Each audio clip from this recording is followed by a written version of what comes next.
Riley had always thought it was kind of funny, in a morbid way, that a family of curse breakers could help everyone but themselves. Whether out of fear or a sense of self-preservation, Gran had never charged for her practice. In fact, she'd kept curse breaking a secret her whole life, serving only her tiny rural mountain community. As a consequence, she'd never had 2 nickels to rub together. She and Riley's mom had weathered a few rough winters without heat, going to bed on lean nights, if not hungry, then certainly not full. Riley had never faulted her mom for ditching Appalachia and the family mantle in favor of getting her nursing degree in scenic South Jersey. It was only because she'd never been good at anything practical that Riley found herself here in the Highlands, hoping this contract changed more than the number in her bank account. If word got out that Riley had taken down the notorious curse on Arden Castle, she could go from serving small-time personal clients to big corporate or even government jobs. She had it on good authority they'd been looking for someone to remove the curse on Area 51 since the 70s. Perching herself on a faded leather stool at the mahogany bar that divided the pub into 2 sections, Riley had an excellent vantage point to observe the locals. Up front in the dining room, patrons ranging in age from 2 to 80 occupied various farm tables brimming with frothing pints and steaming plates. Her stomach growled as the scent of melting butter and roasted meat wafted across the room. After ordering a drink, she'd ask for a menu. As much as Riley didn't mind charging into battle against mystical mysteries, she was terrified of plain food, so she hadn't eaten much in the last 16 hours.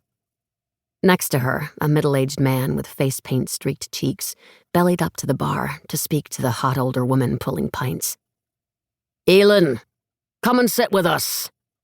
He thumbed at the more casual area in the back of the pub. Over her shoulder, Riley followed his direction to a cluster of rowdier guests on the edge of their seats in a haphazard cluster of well-loved armchairs.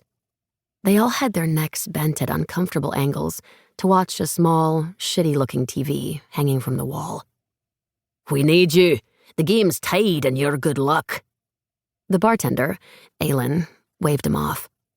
"Even if that were true, I wouldn't waste it on you lot and that piss-poor excuse for a rugby club." She smiled at Riley when he turned tail back to his buddies, but her eyes held the kind of guarded interest reserved for interlopers at a place that served almost exclusively regulars.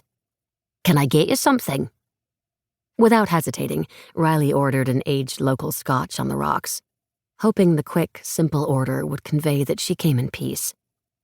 While she waited, the face-painted man and several of his buddies took turns heckling the sports teams on screen, their impassioned shouts cutting above the dining room's steady din of conversation. Riley smiled to herself at the colorful insults delivered in their thick Scottish brogues.